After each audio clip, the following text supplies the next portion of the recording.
Hi, Josh. We miss you. Hi, Josh. What? Oh, Josh Clark, right. You forgot about him? Yeah, kind of. You can't edit that out. I will not edit that out. Josh, if He you will can hear us. you. He will hear me. He will hear you. That's okay. It's not that I forgot him. It's just that I didn't know which Josh you were referring to. Yeah, for a second I thought you meant Joshua Bob. I thought you meant Josh Rexford. I was like, he doesn't get these things. And then we have the hoodie, Josh. All right. What?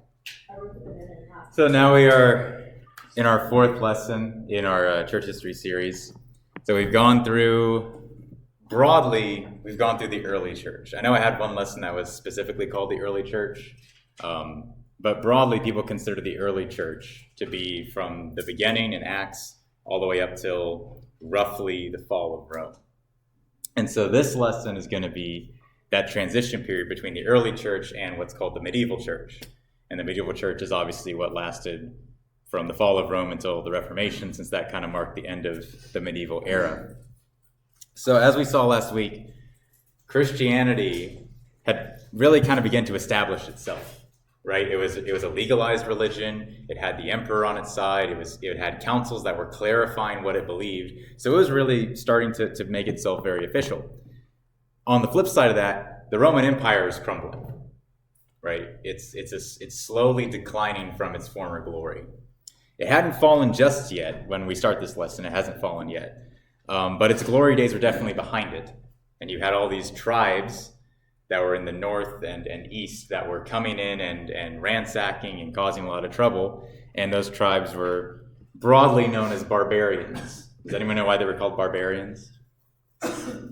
Yes. They're very barbaric. That is true. Yes. They're barbarians. No. It's really simple and kind of fun. Yes, Tim? They were barbers. Not that funny.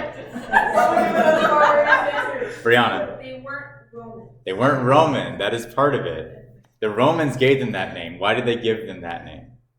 See? Because the leader's name was Bar. No. Okay, the reason they gave them that name is because to the Romans, the barbarian language just sounded like saying bar, bar, bar, bar, bar all the time. I'm not lying. That's why they called Or them they that. do like bars, right? Yeah, they were heavy drinkers, so you're probably correct there. But anyway, so yeah, they were called the barbarians, and that's just a broad term to encompass a bunch of different tribes, kind of like how we use the term Native American.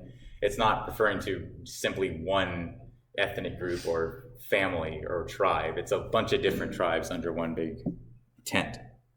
And so, like I said, this period of church history is where we see the early church kind of fade away, and now it's becoming the medieval church. And we'll go over some distinctives between the early and medieval church. So, one character that I was going to mention last week, but I'm glad I didn't because last week's lesson did go a little bit longer than I thought, is St. Augustine. And it is pronounced Augustine. From what I've heard, that is the correct pronunciation. You may also pronounce it Augustine. I'm not going to be a stickler for either way. Huh? Isn't there like a town, like today there's like a town somewhere? There's a town in Florida, I think, called either St. Augustine or Augustine. Yeah, so St. Augustine is I couldn't do a church history series without just mentioning Augustine because he is one of, if not the greatest Christian thinker, theologian, philosopher of all time. Right? He's just that influential. Even if you never heard of the guy, even if you never read any of his writings, the things that he taught, the ideas that he had, the way he exegeted the scriptures is stuff that we're so familiar with today. But that's because we are descendant from Augustine. All right, mispronounced. Augustine. We're descendant from Augustine. But his personal life is very interesting. He wrote a book called Confessions, which is kind of like his autobiography, and then a little bit of extra stuff at the end. And it's very interesting. He kind of goes through his story. So he was the son of a Christian mother, but a pagan father. But his mother prayed for him throughout his whole life. Yet for most of his early life, Augustine rejected Christianity. He wanted nothing to do with it. But he was gifted in studying classical philosophy and in teaching it. He's a very gifted teacher. And so that led him into a career educating some nobles. He got to go to Rome. He got to learn from all these different people. But during these earlier decades of his life, he was living a very sinful lifestyle. He says he would steal things just for the fun of stealing them, right? Not because he really wanted the thing. He just wanted to steal from people. He would curse people. he slept with a bunch of women, right? He had a mistress by whom he had a son with. The son was later came to faith as well, so that's good. And during this time, Augustine considered himself something called a Manichaean, which is kind of like a dualist philosophy, a little bit like Gnosticism, but not quite. But he soon ditched that because he didn't like the other Manichaeans, and he became interested in Christianity when he met a bishop named Ambrose, who was the bishop of, I believe he was bishop of Hippo, I could be wrong. And Ambrose ministers to Augustine. He gives him copies of the New Testament to read, and Augustine said Ambrose treated him like a son. He really was like that spiritual father that he needed. Now, eventually, Augustine continued to feel this intense pull from the Holy Spirit on his heart, but he stubbornly refused to submit to him. He wanted to, but he couldn't. He said he used to pray, "Lord, give me chastity and self-control, but not yet." And I think that's a prayer that all of us have at least uttered in our hearts at one point, right? Lord, we know we want this good thing, we want this pure thing, but just hold off for a little bit. Let me get one more good round of sinning in, and then we can get down to business, right? It's a very realistic feeling, and that's why it's one of his most popular lines. But one day, he was just in the midst of this despair. He didn't know what to do. And he heard what sounded like a child singing the words, "Take up and read, take up and read." And he had a copy of the book of Romans on him, so he takes the book of Romans, he opens it up, he does that thing where people are like, I'm just going to read the first verse that my eyes land on. Not a great Bible reading strategy, but in this case it worked. His eyes landed on Romans 13 through 14. Which I did not write down here. I should have. Oh, no, sorry, I did. It says, let us walk properly as in the daytime, not in orgies and drunkenness, not in sexual immorality and sensuality, not in quarreling and jealousy, but put on Christ Jesus. Right? That perfectly described Augustine's state of life that he was in, right? He was the person reveling in all this sin, yet he could not find satisfaction in it. And he says right there, the Holy Spirit just opened up his eyes and he could see glory at last. So he was baptized a year later, because back then, for some reason, they only baptized once a year right before Easter. And later on, he became the bishop of Hippo, which is a city on the North African coast. So, Wait, I have a question. Yeah. Was it just called Hippo, or did they actually have Hippo? It was just called. Well, I don't know if they had hippos or not. If you ever see those Reftoons cartoons, like you'll see them online, and whenever the guy draws Augustine, he's riding a big purple hippo. And so I almost pulled that up here. But I wanted to put this nicer, more elegant painting of him. If you ever see the painting of the guy who's like holding a heart and the beam of light hitting his head while he's looking at a book, that's Augustine. I know that's a pretty popular painting online. So another reason I wanted to bring him up is because he also was good at fighting heretics. Not physically like Santa Claus did, but I almost picked that up. I thought it was water. It's hand sanitizer.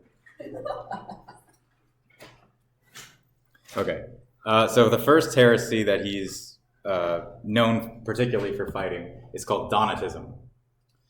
And Donatism rose up after the Great Persecution, right? What we talked about last week, that last big persecution of the Roman Empire against the Christians. And during this persecution, there were many bishops who had denied Christ under torture, right? There are obviously many who didn't, but there were some who, either because they weren't Christians or because the flesh just overtook them and they gave in, they denied Christ, they gave the pinch of incense, and they were set free. And after it ended, these bishops wanted to come back to the church, right? They're like, we know we did wrong, we should not have denied Christ, but could you please let us back in? And Donatists took a very strong stance against this. They didn't want the bishops back in the church, or at least not as bishops, which you could make an argument that that's fair. But they went even further to say, because these bishops denied the faith, that means any baptisms that they performed were illegitimate, because they weren't done by a true Christian, right? So they were trying to get a very, very pure church, right? As pure as they could get it. And they believed that if you had been baptized by one of these apostate bishops, then your baptism wasn't legitimate. And if your baptism is not legitimate, then at least outwardly you are not a Christian, especially at this time. right? You may be one inwardly, but baptism is the outward sign of that. And so Augustine fought back against this by teaching that the effectiveness of baptism is based on God's authority, not the bishop's, right? It's nothing special about the bishop himself that makes the baptism effective. It's God's power that's making the baptism effective. Okay, and Augustine was very clear that, look, we should strive for a pure church, but we're not going to have one until Christ comes back, right? You look at Jesus' parable about the kingdom, and he talks a lot about let the wheat and the tares grow together, right? Let the good fish and the bad fish be caught in the net together, right? Christ will sort them out. It's our job to just bring people in, not willy-nilly just bringing in people who have no interest in Christianity, right? They do need to make a profession of faith, but some of those people will be false believers, right? And there's only so much we can do about that. And so Donatism eventually died out, and I think we're all better for it. Though this is still a concern that you could have. Like, if you're baptized by a pastor who later on rejects the faith, it does do something to you, right? Maybe it doesn't make you think you're not a Christian, but it does kind of cause you to think like, oh, like this is the guy that I took spiritual counsel from and was taught by, and if he's gone astray, like, what does that say about me? Like, could I go astray too? So there's this kind of worry that's very natural. But fortunately, our assurance is not based on any teacher or pastor or elder. It's based on Christ. The next one is Pelagianism. Pelagianism. This is taught by a guy named Pelagius. Like we said last week, most heresies are named after the guy who started them. And Pelagius rejected the idea of original sin. Right? Original sin. And because of this, they believe that no one was born a sinner, right? Because original sin says that we are naturally born sinners because of the sin of Adam and Eve, right? We inherit that covenant curse. But because he rejected that idea, he said, no. Adam and Eve sinned, yes, but they didn't pass that sin on to their descendants, right? They believed everyone was born with the potential to live a sinless life. That's what Pelagius taught. He said, everyone's born with the potential to be perfect. But it's very hard to do that, but it can be done. Okay? That's obviously a big problem, because if it's possible for us, even remotely possible for us, to achieve righteousness on our own, then Christ's death is unnecessary. And that's what Augustine brought up. He said, we are dead in sin. We are absolutely dead in sin. Doesn't mean we're as bad as we can be, but we are, as soon as we are born into this world, we are enemies of God. And it's only through the election of God, and then obviously through Christ's work, and then the Holy Spirit regenerating us, that we are brought into God's favor. We're brought into God's good graces, right? So Augustine's where obviously it's in the Bible, but Augustine's someone who really formalizes the teaching of predestination and election. Which is funny, because a lot of people call that Calvinism, attributed to John Calvin. But John Calvin thought he was stealing all this from Augustine, and he was.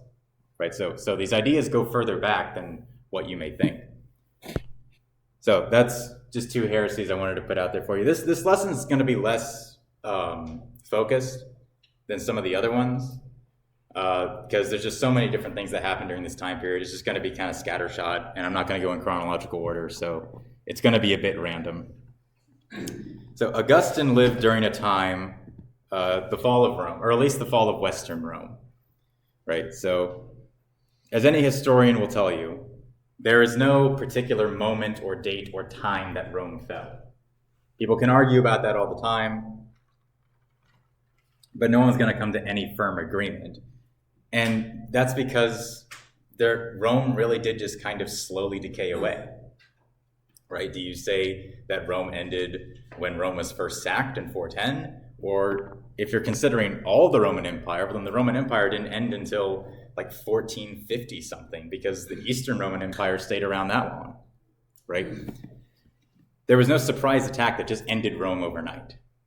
So it's better to think of the fall of Western Rome as an era more than an event, which is why I put this fairly long time period here, right? It's what, 65 years roughly? That's a pretty long time. So the disintegration of Western Rome, you see all these different tribes come in here, right? You see The Vandals, they come through France, go through North Africa. Visigoths, they sack Rome. The Ostrogoths sack Rome. The Franks go into France, which is where they get the name France from. Right, you see all these different tribes come in. So they start carving up Western Europe. Okay? Now, this is a big deal. Right, to us, this is a fact of history. Right, yeah, Rome fell, move along. To the people that were living there at the time, this would have felt like, it'd be like if the United States was like conquered and torn apart, or if it just disintegrated, right? Even if you're not American, it's a big deal. This is the world superpower that just died.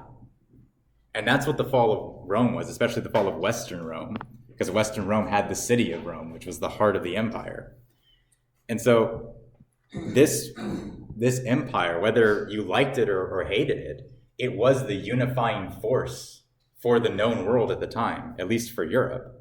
And so when that was gone, there was this vacuum, right? What's going to be the unifying force that brings these people together? Are we just going to descend back into chaos and barbarism and killing each other? Well, there was still a lot of killing each other to be done. But the answer was the Christian church, right? Now that you didn't have this political unity anymore, now there's an opportunity for religious unity to bind these people together. And because Christianity is universal, it could unite many different kingdoms without having to conquer them. It could unite all of them under one faith and one church. Okay? Now, the barbarians, they mostly set up shop up here in northern Europe, around here. They didn't really change much in southern Europe, so like Italy and Spain and South France. And when they came in here, they didn't destroy the church. And the reason is because many of the tribes that came down into southern Europe considered themselves to be Christian, right? Because even though they had just destroyed the Roman Empire, the ideal of Roman society was still kind of seen as like a very, even today, it's seen as a very noble and proper thing and a good thing, right? So they still wanted to capture what they considered the Roman religion, which is Christianity, and just take it for themselves, right? And consider themselves Christians as well. So that means the church had a very solid base down here from which they could then launch missionary missions up into northern Europe. So keep that in mind, that even if Rome fell, southern Europe is still very Christian. Now, all this, the fact that the church is now going to have to be this unifying force means that leadership is going to have to be a little more strong. And so that leads into a very interesting part of this time period, and that's the beginnings of the papacy. Now, what is the papacy? Yes? Yeah, it's the office of the Pope, right? So kind of like how we have the presidency, and it's the president, the office of the president. So there's Pope Gregory. He wasn't the first pope, but he's probably one of the better popes. So the beginnings of the papacy. There's one thing that whenever I would try to study church history that would always kind of frustrate me, is that the Pope would just kind of pop out of nowhere. That, like, you'd be reading along, you're like, okay, we got early church and councils and Constantine, okay. And then it's like, and then Pope so-and-so. I'm like, wait, where did the Pope show up? A couple of pages ago, we were just talking about bishops, and now the Pope's here. Where did he come from? What? He just pulled him out of the ground by his big hat. No. And this is the one thing that can be frustrating from a Protestant perspective, because you look through church history and you're trying to kind of find out the moment where all these distinctively Roman Catholic things popped up, things like the papacy or purgatory. The reality is there is no one date or person or time period we can point to and be like, oh, that's when the Pope came into power, or that's when purgatory, the belief in purgatory came to be, right? These things very slowly developed over time. And so it is kind of frustrating a bit, because you kind of want that one moment where you can be like, okay, now this belief is false, or like now the church kind of went off the rails. But there really is no time period like that. There's always a little bit of truth, or maybe not even a little. There's always truth mixed in with falsehood and false teaching. It's the messy part of church history, but history is messy. So if you ask, well, actually, I forgot to put the papacy is the office of the Pope, or the Bishop of Rome. So how did the papacy develop? Well, if you ask a Roman Catholic, they'll tell you that it happened in the Bible that Jesus made Peter the first pope in Matthew 16, right? He says, "You are Peter, and on this rock I will build my church." I'm not going to get into the differences between how we would interpret that verse. I'm just saying that's how they interpret it. So they say Peter was the first pope, and Jesus made him the first pope. And then Peter went on to found the church in Rome and became its first bishop. And so therefore, according to Roman Catholicism, whoever is the bishop of Rome is also the pope, and the pope is the head of the entire church. Okay, so that's kind of the progression that it came to. Now, we would argue that the earlier bishops of Rome did not consider themselves to be the head of the whole church. In fact, even Pope Gregory himself over here wrote a letter to the leader of the church in Constantinople one time because he was claiming that he was head of over the whole church. And Pope Gregory wrote back saying, no, that role does not exist, which is kind of funny. So what history tells us, what we see is that the Church of Rome was one of 5 other major churches. It was Antioch, Jerusalem, Alexandria, and then later on you had Constantinople after Constantine comes around.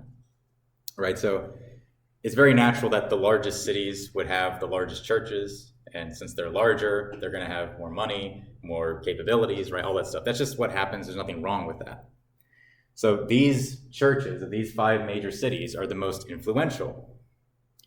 Now the bishops of these churches were honored not because they were in a higher position than other bishops, right? The early church believed in an equality of bishops, but because they had more influence, right? They were kind of honored as first among equals, right? Now, when the Western Roman Empire fell, Rome became politically separated from the other churches.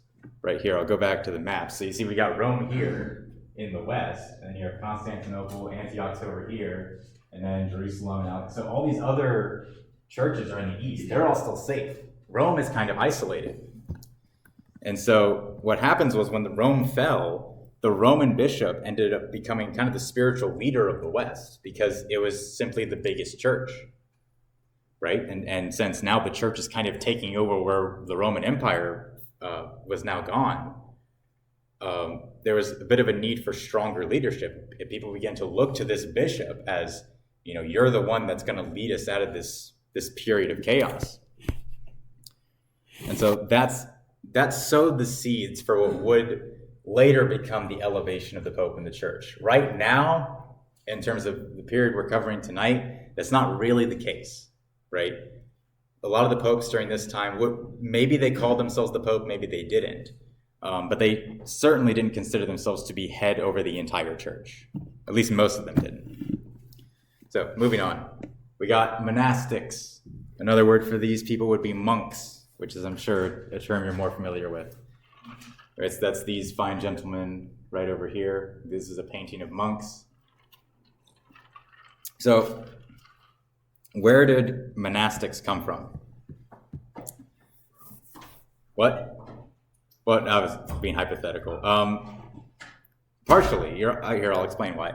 So, for the first 200 years of Christianity, martyrdom was kind of seen as like the most Christian thing you could do, right? If you could get killed for the faith, that was like, you are the Christian hero, okay? Now, after Rome legalized Christianity, there's not as many martyrs anymore. So, and also now you have all these other people who are becoming Christian, but they're not really Christian, or they're very nominally Christian. And so you've got all these formerly these Christians who are used to kind of living very hard lives, now their churches are being flooded with people who are, they have no idea what that's like.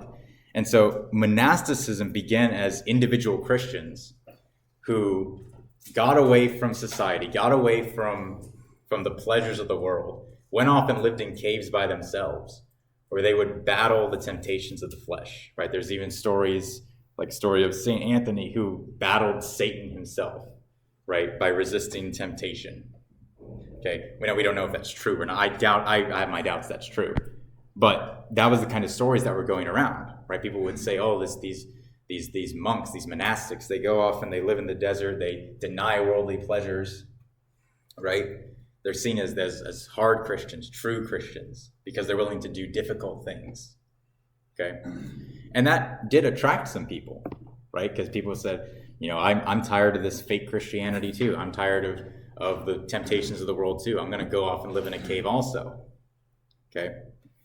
And so eventually you had a lot of these people who wanted to be monastics. And so orders of monastics began to develop. And these monks would take the threefold vow, which was a vow to poverty, chastity, and obedience, right? So you would be poor, you wouldn't get married, and you would obey not just the orders of God, but you would also obey the orders of whatever your monastery commanded. And so these Christians, this is kind of seen as a holier lifestyle than Christians who would continue to live in society, right? These monks filled their days with prayer and fasting and hard manual labor. Okay? Now, you look in Colossians 2, and Paul's pretty clear that asceticism, which is what this is, asceticism is punishing the body for the sake of some kind of spiritual enlightenment. Paul is pretty clear that doesn't really do anything, at least not anything substantive in terms of fighting the flesh. So I don't really know how they harmonize these two things, but I think it's one of those things where if we lived in that kind of culture, maybe this would make more sense. Take it as you will. So eventually these communities of monks formed into monasteries, and they became more ordered. They began to serve an important role in the church, right? So now monks weren't just these people who went off and lived in caves and ate bugs and wore camel's fur like John the Baptist, right? The monks became scribes, right? They became teachers. The reason that we have biblical manuscripts, a lot of them today, is because monks wrote them down or preserved them. And not just the Bible, but also books like Beowulf or other Greek and Roman texts like that. They were the ones who knew how to write, so they preserved all those writings. And eventually they became educators to the upper class, right? You would hire a monk to come educate your prince or something. They would teach kings and rulers. But most importantly, monasteries became the training centers for missionaries who would go and carry the gospel to the barbarians. Okay, so we're going to look at how these nations received the gospel. Not all of them, because we don't have time for all that. But we're going to look at 4 in particular.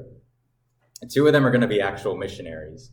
And then 2 of them are just going to be people groups that receive the gospel. And the first one, all of you already know about. I know all of you know about it because there's a holiday named after this guy. Can anyone guess who I'm talking about? St. Patrick. There he is. Yes. I didn't pick the more cartoony version where he's got like a leprechaun hat on. I feel like this is more elegant, so I like this. What's the leprechaun hat anyway? I don't know. What'd you say? She said, "What's with the leprechaun anyway?" And I said, "Ireland." Ireland. Yes, every Irish person wears them. Anyway, so St. Patrick's probably the most famous missionary of all time because of the holiday. It's like one of the 2 saints' days that are like celebrated even by non-Catholics. It's like this one and then St. Valentine's Day, but most people don't know it's even called St. Valentine's Day. Really? Yeah, it's named St. Valentine. And so Patrick, he was born in Britain, or southern Britain, right? Because Rome ruled southern Britain towards the end of their reign. And at this time, because Britain was under Roman rule, it had Christianity, right? The gospel was there. It was Christianized. And so Patrick grew up in a mostly Christian family, right? But like many kids who grew up surrounded by Christianity, he kind of took it for granted. He didn't give his faith much thought. He's kind of like, yeah, Christianity, okay, take it or leave it. That changed when he was 16. Patrick was kidnapped by Irish raiders and sold into slavery in Ireland. Now, you got to keep in mind, at this time, Ireland had not been touched by Roman civilization, as far as we know, right? The Romans did not go to Ireland. And so Ireland is as barbaric, savage, pagan as you can get, right? It's a land of Druidic paganism. And Druidic paganism is a little bit different from Roman paganism. Because Roman and Greek paganism is polytheistic, meaning there's a bunch of different gods, right? And the gods may may represent a certain element, like Poseidon represents the ocean, but they didn't believe that the ocean was Poseidon, like one-to-one.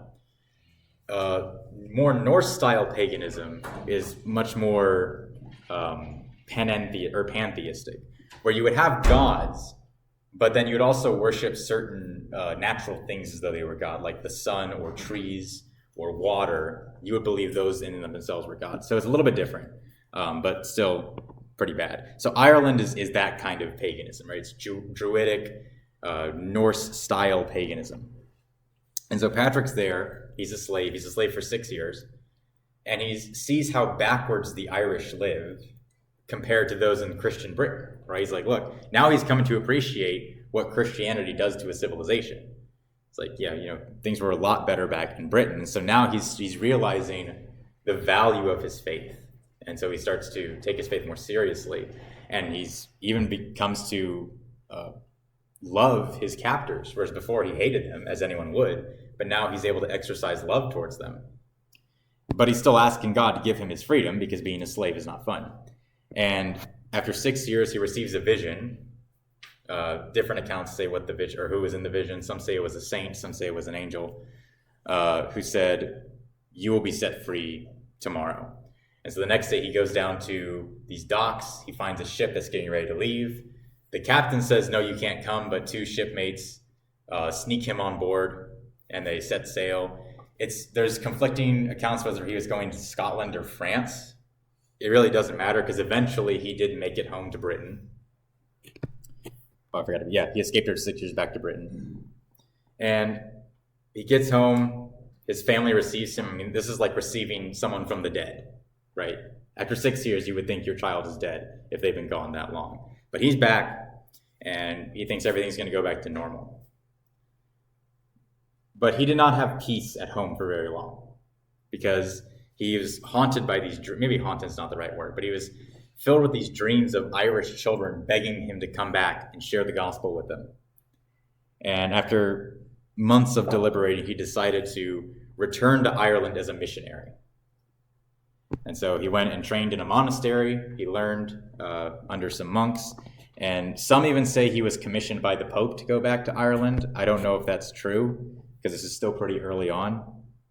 In any case, he returned to Ireland, and upon his return, he did have some initial success. He converted a tribal leader, and that tribe came to Christ. And so he had kind of a solid base from which he could go out to the rest of Ireland. But Patrick's ministry was not smooth sailing. It was not like he just walked in and all of Ireland just bowed the knee to Christ. He suffered persecution. He suffered death threats. He even got enslaved again for a while, imprisonment. So every day he was struggling to bring the gospel to this island. But because of his work, Ireland did embrace Christ, right? And even to this day, that Christian heritage is still a part of Ireland, even if Ireland is very secular, like the rest of the West is, right? It's still a very integral part of the Irish cultural identity. And so they have St. Patrick to thank for that. This next guy, St. Boniface. So he comes a little later. He's in the 6th century. He's got an axe. He's got an axe. Why would this nice Christian man have an axe? Defend himself. Maybe he's chopping wood. Maybe he's going camping. Maybe he So- wants to axe. Maybe he just- Or he wants to ask a question. So St. Boniface was a missionary to German Franks. And the German Franks would live in kind of north of what we now call Germany. Right? He was a missionary to that group of people. They would have also been called the Saxons. Now, when Boniface came to the Germans, they rejected the gospel because they worshipped an oak tree dedicated to Thor. Oh, I see where the axe comes in. So most evangelists, right, would just continue to try and talk to them, and reason with them. Boniface had a more direct approach. Go straight to the source. He sees their divine tree, This guy was smart. He was. and he goes up and he chops down Thor's oak. And the Franks immediately convert. I think he's kind of mad because Thor sits there for like a couple of years. Underneath Yeah. the tree. Well, it was his time to move. So he cuts down the tree. The Franks are aghast, right? Because like this is Thor's tree. How could they're waiting for the lightning to come and strike him, and it doesn't happen. And so they're like, okay, well, this Jesus must be clearly a more powerful God than Thor, so we're going to listen to you. And so Boniface took the wood from the tree and built a church out of it. Which I think that's pretty great. You just got to admire just the absolute guts on this guy to just walk in. It'd be like walking into, what's it good? It'd be like walking into Mecca and like just like burning down that like, it's like that black granite piece of rock that they have in Mecca that Muslims go and pray to. It'd be like going and burning that down. You just did that. No, I just like. As Oh, soon you as just said did. that, I said we should. Yeah. Or it's like how that brave, I don't know if he was a senator or not, the guy who just knocked down a Satan statue in the Kentucky Senate building. Did you know people do soup at the Mona Lisa? Yeah, that's like the perverted weirdo version of this. Because he was saying, I'm going to take something ugly and make it into something beautiful. And the people who destroyed the Mona Lisa are just ugly and want to make everything else ugly. Oh, that's good. Don't people throw soup at a painting every single year and there's always a glass box on top of it? Yeah. Usually, yeah. This time there was a glass box. So the Franks convert. He's got a lot of success, and he continues his very success. Really, I only brought this guy up because I wanted to talk about him cutting down the tree. That's what he's most known for. So he ministered until his martyrdom in 754. So he had a very good and memorable career. And yeah, I love this painting. All right, so continuing on. So those are our two missionaries. We had St. Patrick and St. Boniface. There's more, but those are kind of the two most well-known. One because Patrick has a holiday, and Boniface because he cut down a tree. So now we're going to talk about two people groups that received the gospel at this time. One was the Franks. Okay, so you see a map down there. That's the extent of the Frankish Empire. At this time, they really only have this dark green patch right here. This is the fullest extent. This doesn't happen until the 800s. But as of this time period, we're just in this little dark green patch right here. So the Franks were the largest of the barbarian tribes, the most powerful at least. And they inhabited, as you can see, most of France, Belgium, the Netherlands, about half of Germany, or they eventually came to do that. And they conquered sort of northern Gaul, which would have been northern France, during the fall of Rome, right? When everything's collapsing, they ran in and they gobbled up northern France. And they did this under King Clovis, who's that gentleman right there. Right? King Clovis. He was the first king that united all these disparate tribes into the Frankish Empire. Okay? And he was married to a Christian named Clotilde, who is his wife over there. So Clotilde's a Christian. Now, obviously, she likely did not personally consent to this marriage. This is the barbarian ages. This is likely an arranged marriage. But she went along with it because that's just how things were done back then. So Clovis is like your standard barbarian king. He's violent, he's egotistical, he's pagan, right? But he's married to this Christian, and he does love her, and she's continually urging him to turn to Christ. She's like, please turn to Christ. She wants him to have their children baptized, and one of them, I think he does baptize one of his sons, and the son actually died a few days later, and he blamed the baptism for it. And so that put him off. He's like, no, we're not doing this. All right, so he didn't want anything to do with Christ, right? He was comfortable where he was. That changed, though, because one day Clovis found himself in a losing battle and got so bad that he's like, you know what? None of my gods are answering me, so I'm going to cry out to my wife's God and what have I got to lose? So he does. Says, if you rescue me from this, I will become a follower of you. And God was merciful and gave Clovis victory, right? Sort of an impossible victory, but it happened.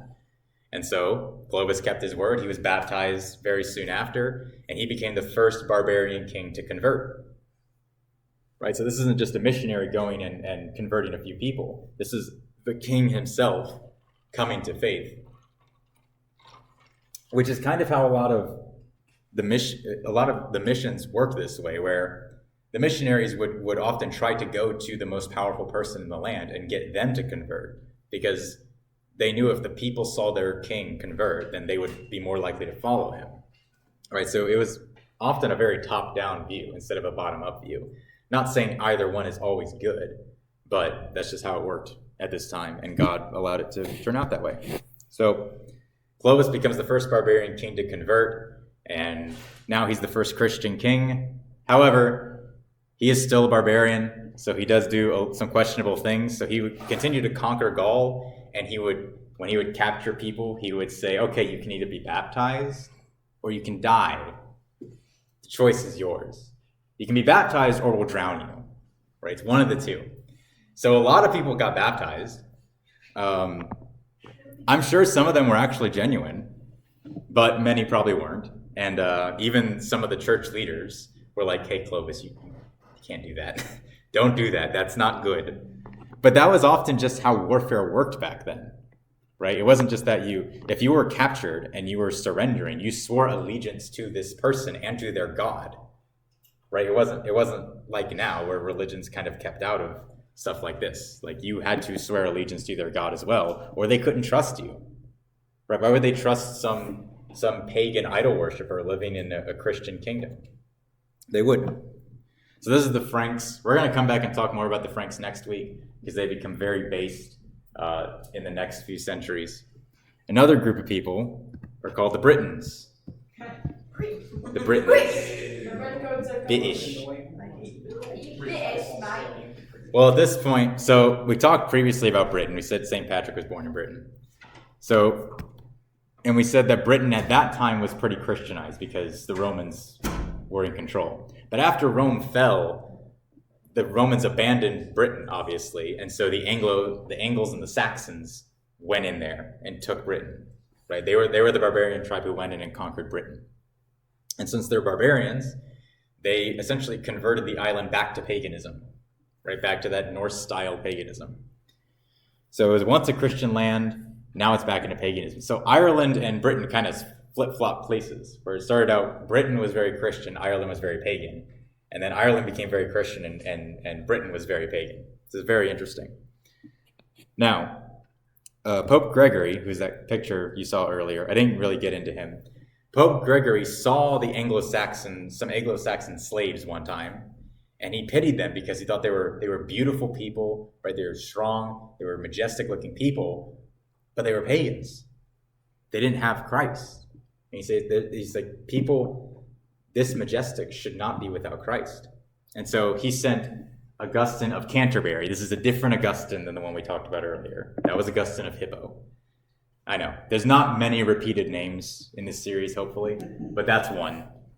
So he sent Augustine of Canterbury to evangelize to the Britons. Now, Augustine did not want to go, because as he was going up from Rome to Britain, he was going through France, or the Frankish Empire, and everyone along the way is telling them, hey, don't go there because they're savages, and they will kill you, and they will tear the skin off your body and flail it around.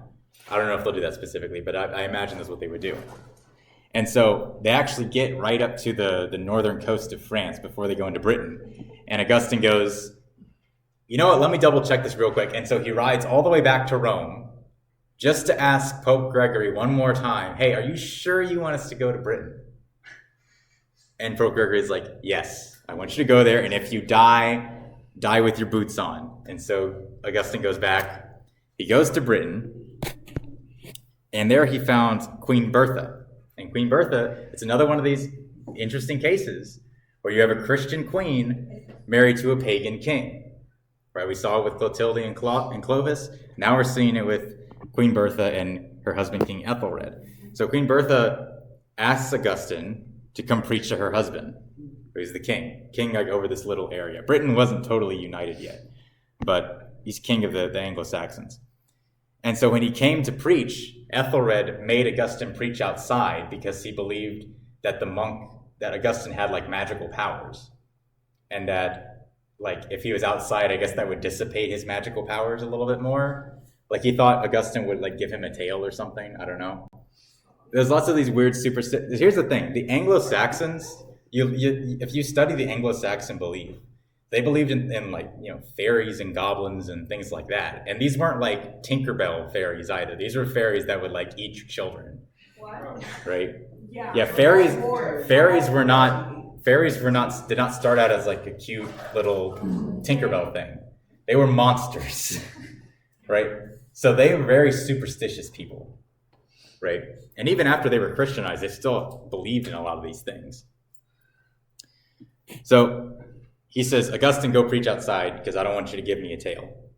And so Augustine simply preaches the gospel to the king, and the king comes to faith in Christ. And following the lead of their king, a bunch of other Anglo-Saxons convert in droves. Okay? So we see this pattern, right? You convert the king, and the people follow. And again, not saying that's how it can only work.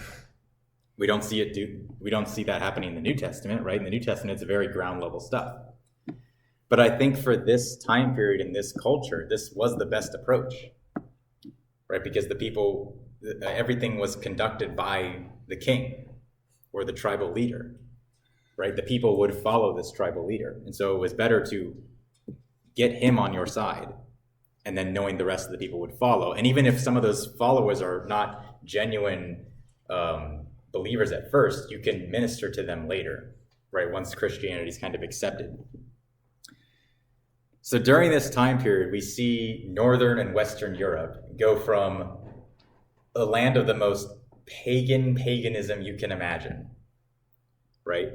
Absolute savagery, painting their faces, worshiping rocks and stones. And these are all our ancestors, guys. Pretty much everyone in this room has some type of Northern European descent. Okay? Oh yeah, except for St. Bethel, I guess. That's true. Okay.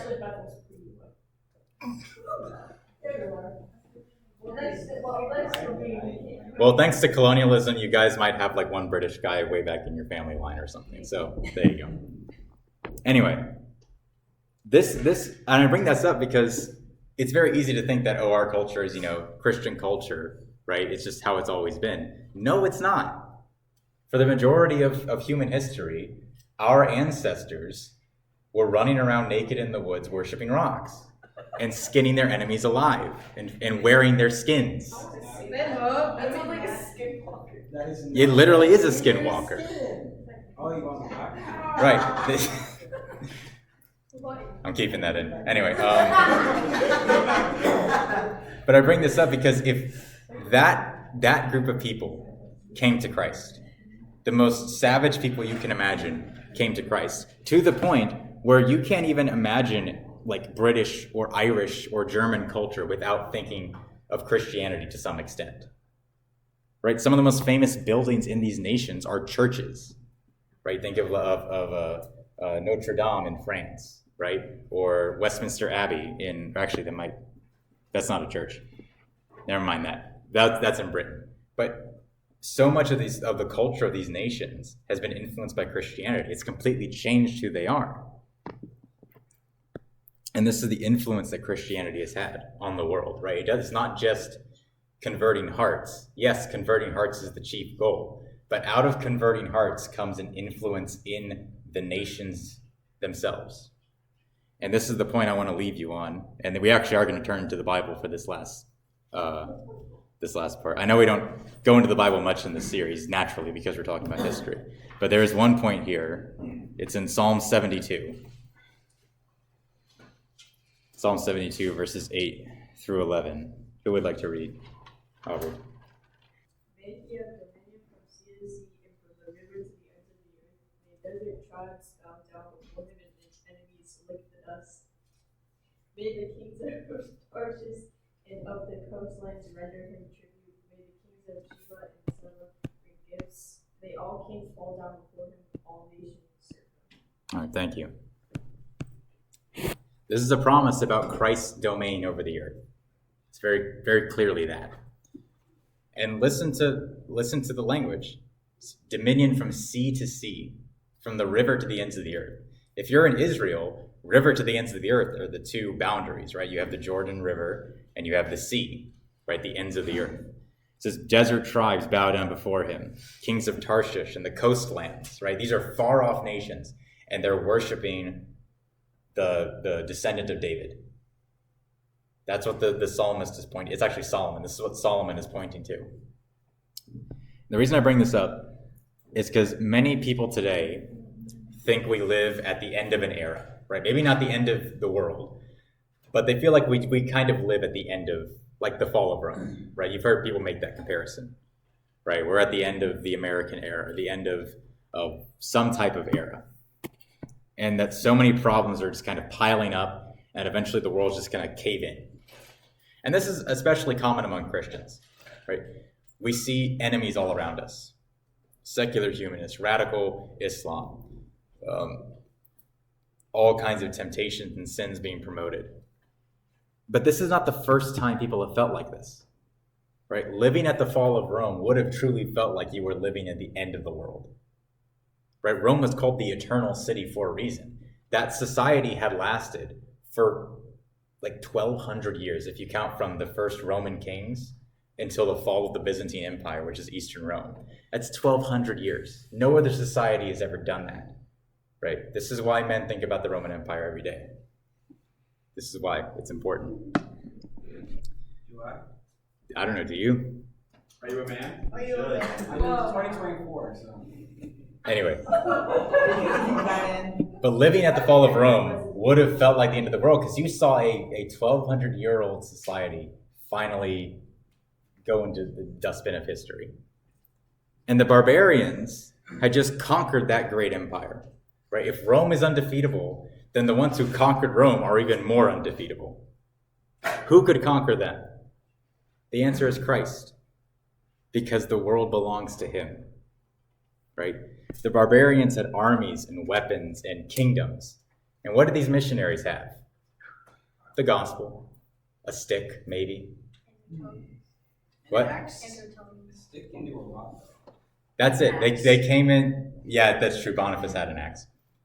They came in with very little. They brought one message with them. And that message is what conquered the barbarian nations, right? That message brought Europe to its knees. It changed the identity of that continent forever.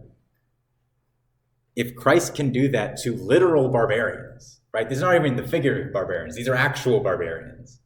If he can do it to them, he can do it to radical Muslims. He can do it to secular humanists. And he can do it to anyone he chooses, right? So maybe we'll live through a bit of a dry period in terms of the spread of the gospel. Maybe we will. Maybe we'll live through the worst of it, okay? But we are a blip on the timeline of history, right? Like James says, our life is a vapor. And that's not meant to be said to discourage you or make you feel insignificant. It's meant to get you to realize that